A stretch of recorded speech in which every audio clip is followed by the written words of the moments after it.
Hello বন্ধুরা, কেমন আছো সবাই? আশা করি তোমরা অনেক অনেক ভালো আছো। আর তোমাদের আশীর্বাদে আমিও অনেক ভালো আছি। প্রিয় বন্ধুরা, আমার নাম নূপুর। আমি আজকে আমার জীবনে ঘটে যাওয়া একটি বাস্তব ঘটনা তোমাদের সাথে শেয়ার করতে যাচ্ছি। আশা করি গল্পটি শুনলে তোমাদের মেশিন দাঁড়িয়ে যাবে এবং তোমরা মাখন ফেলতে বাধ্য হবে। তাই হাতের কাজ করার সমস্ত জিনিসপত্র কাছে নিয়ে গল্পটা শোনার জন্য রেডি হয়ে যাও। তো আর কথা না বাড়িয়ে চলো আমরা মূল গল্পে চলে যাই।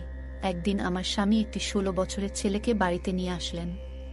তিনি বললেন, এই ছেলেটা অসহায়, ও আমাদের বাসায় কাজ করবে। আমার স্বামী খুব কৃপণ ছিলেন। ছেলেটি দেখতে খুব সুন্দর ছিল।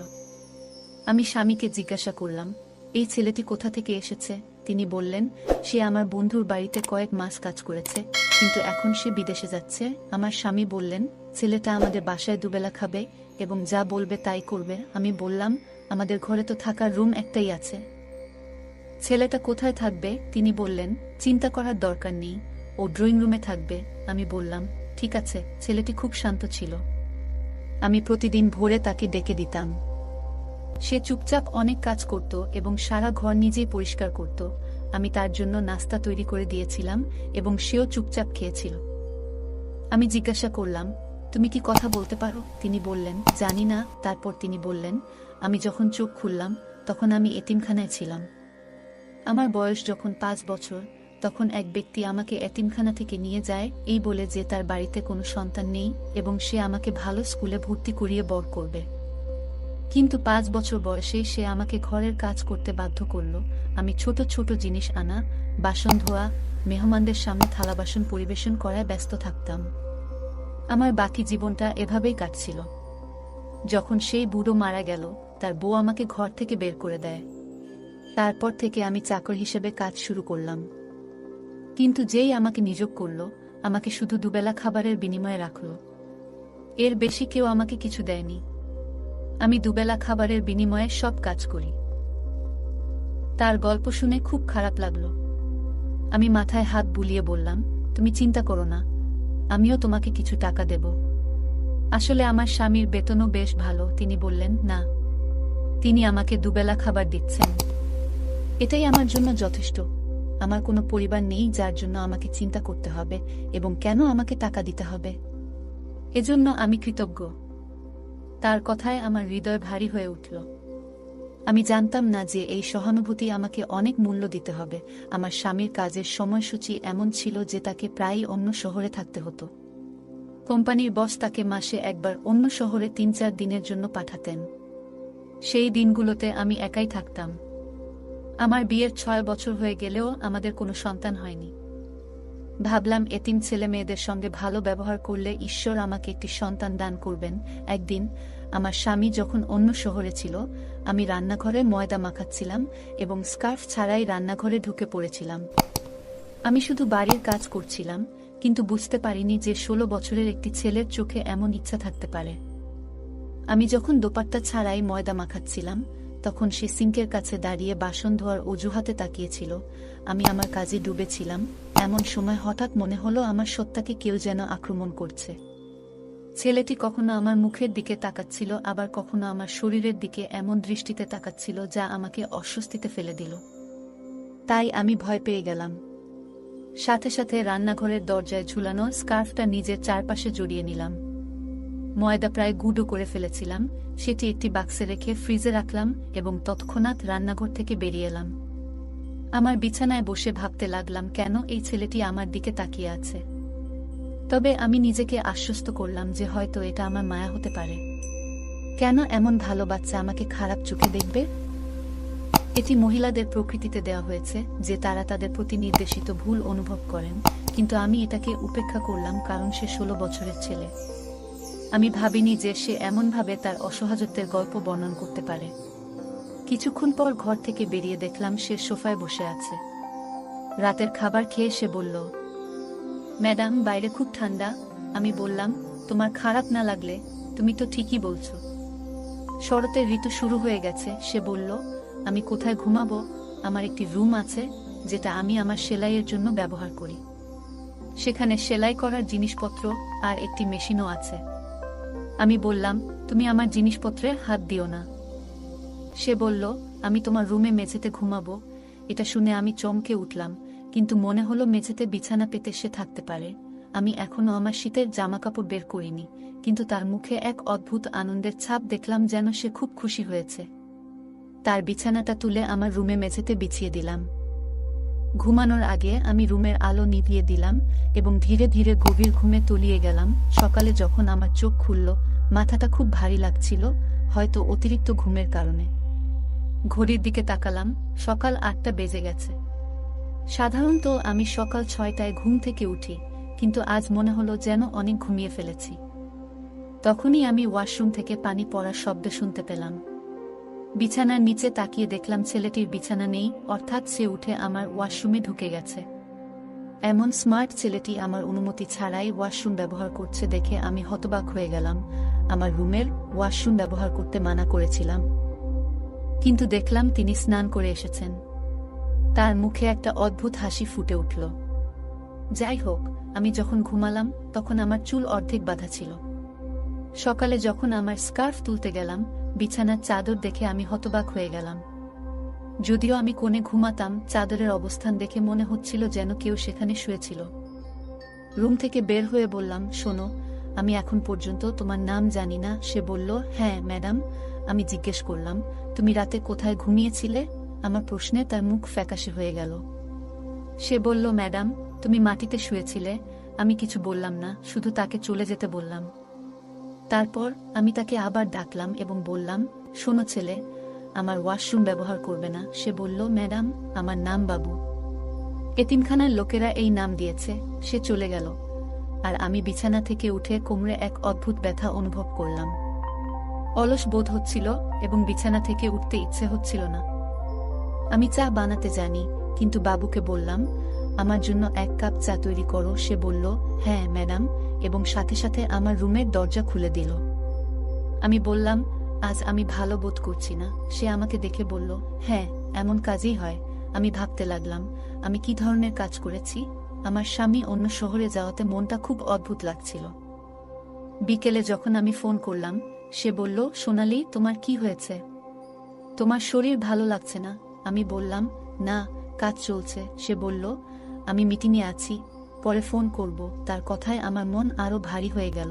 এটি একটি কাকতালীয় এবং মোহ ছিল। আমরা একে অপরের সুর থেকে জানতাম যে আমাদের সামনের লোকটি বিরক্ত কিনা।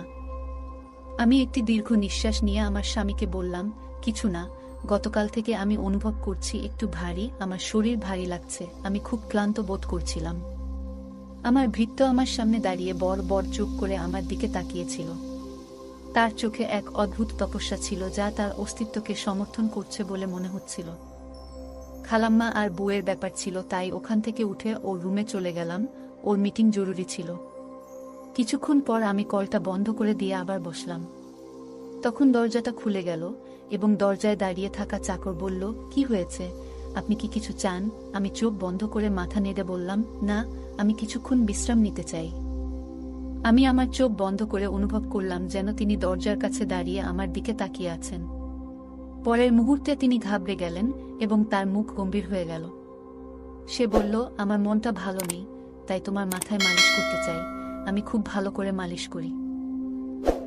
আমি তাকে প্রত্যাখ্যান করলাম এবং বললাম, তেজপাতা দিয়ে 1 কাপ চা নিয়ে আসো, হয়তো আমার মাথা ব্যথা সেরে যাবে। সে মাথা নেড়ে সেখান থেকে চলে গেল।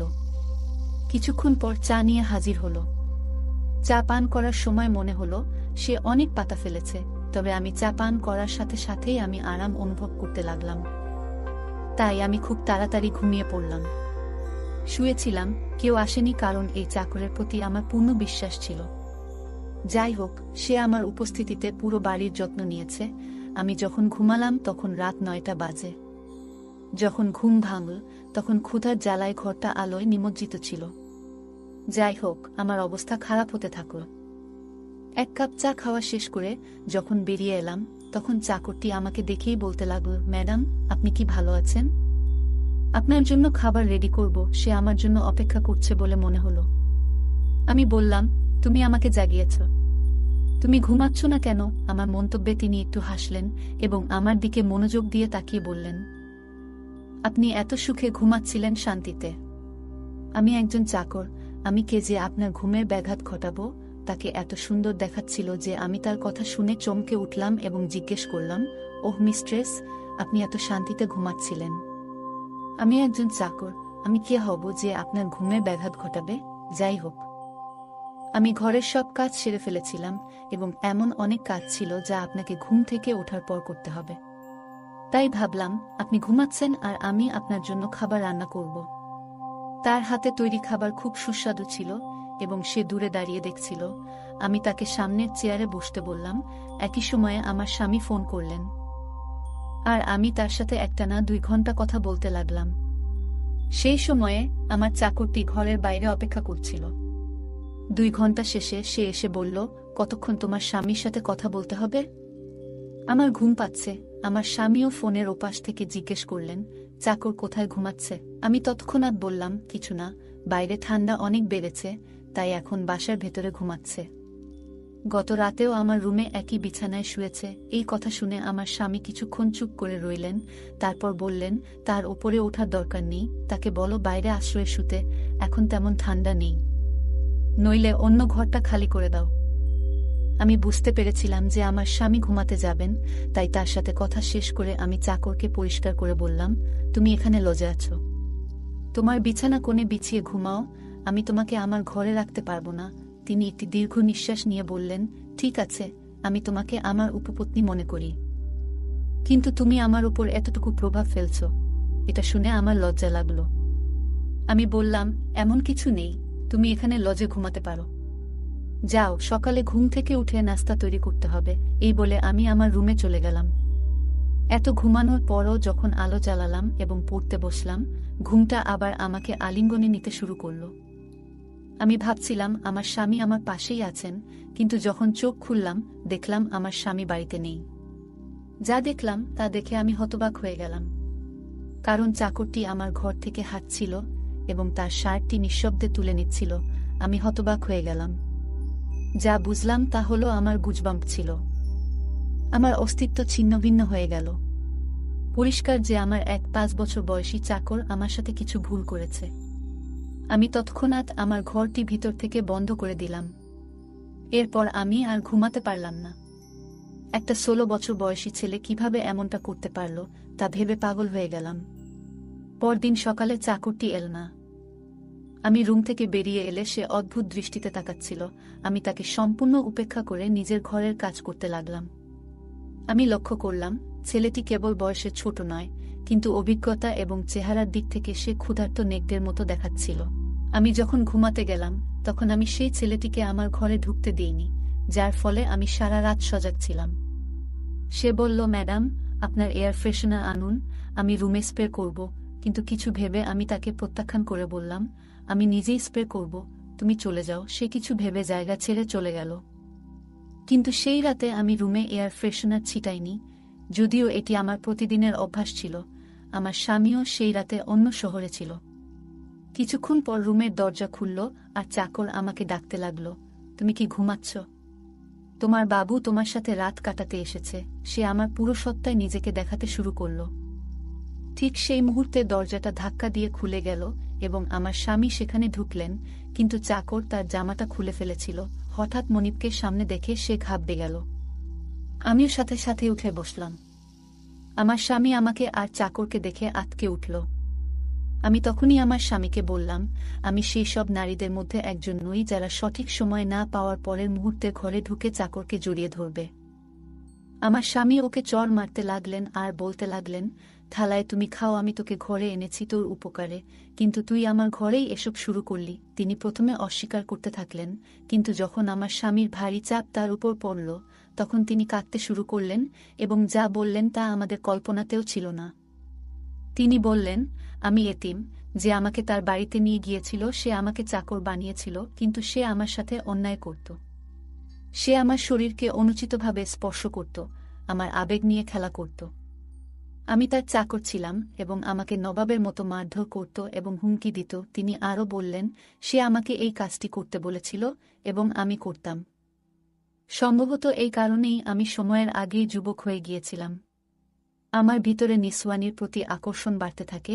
ওস্তাদ আমার সাথে প্রতিটি নোংরা কাজ করেছে যা একজন পুরুষের মধ্যে ঘটে। অতঃপর যখন আমি সন্তুষ্ট হলাম তখন তারা আমাকে বাড়ি থেকে বের করে দিল। আমি যখন আপনার বাড়িতে এলাম তখন আমি ধৈর্য ধরতে পারতাম না এবং তখন আমি এয়ার ফ্রেশনারের ওষুধ মেশাতাম। সুগন্ধ পেয়ে আপনি যখন ঘুমিয়ে পড়তেন তখন আমি রুমে আসতাম, ততক্ষণে সেই সুগন্ধ কমে যেত। মিস্ট্রেসের সাথে আমার শরীরের খিদে মেটানোর পর আমার শরীরে খুব ভালো লাগত। তিনি কাঁদছিলেন এবং আমার স্বামীর কাছে ক্ষমা চেয়েছিলেন। যখন আমি তার উপর অত্যন্ত রাগান্বিত এবং অনুতপ্ত বোধ করছিলাম তখনই আমার স্বামী তাকে বাড়ি ছেড়ে চলে যেতে বললেন, কিন্তু তিনি কান্নাকাটি করতে লাগলেন। আমি মাঝরাতে কোথায় যাব? দয়া করে আমাকে ক্ষমা করুন, আমি এরকম কিছু আর কখনো করব না। আমার স্বামী তখন বললেন, এমন একজনকে এখানে রাখা ঠিক নয়। ছেলেটির এই অবস্থার পেছনে প্রথম দায় ছিল তার মালিকের, যিনি তাকে এতিমখানা থেকে নিয়ে এসেছিলেন। যদি একটু তদন্ত করা হতো তবে হয়তো শিশুটি এতিমখানাতেই নিরাপদ ছিল। সেদিন রাতে ছেলেটিকে গেটের কাছে রেখে দিলাম এবং পরদিন সকালে তাকে পুলিশে সোপর্দ করলাম। তাকে কারাগারে রাখা হলো যাতে তার শারীরিক প্রশিক্ষণ ও স্বাস্থ্যের উন্নতি হয় এবং ভবিষ্যতে সে একজন ভালো মানুষ হতে পারে। যাই হোক, আমি কখনোই আমার স্বামীকে জানাইনি কতবার ছেলেটি আমার সাথে যৌন মিলন করেছে। তিনি আমাকে অনেক সমর্থন করেছিলেন। আমাদের মধ্যে প্রেম ছিল, কিন্তু আমি বিব্রত ছিলাম। আমার স্বামী বলেছিলেন, এটি তোমার দোষ নয়, আমারই উচিত ছিল ভালোভাবে তদন্ত করে চাকরকে নিয়ে আসা। যদি আমি তাকে এখানে না আনতাম তাহলে এই সব ঘটত না। যাই হোক না কেন, যা হয়েছে তা হয়েছে। আমি এখন থেকে খুব সতর্ক থাকব এবং কাউকে জানতে দেব না। বন্ধুরা, আমাদের এই গল্পটি আপনাদের কেমন লাগলো অবশ্যই কমেন্ট করে জানাবেন। আমরা প্রতিদিন আমাদের চ্যানেলের 3 থেকে 4টি করে নতুন নতুন গল্প আপলোড করব। আপনারা প্রতিদিন আমাদের গল্পগুলো শুনবেন। যদি আমাদের ভিডিওটি ভাল লাগে তাহলে পরবর্তী গল্পগুলো শোনার জন্য অবশ্যই আমাদের এই ভিডিওতে একটি লাইক করবেন এবং কমেন্ট করে আপনাদের বন্ধুদের মাঝে শেয়ার করে দিবেন।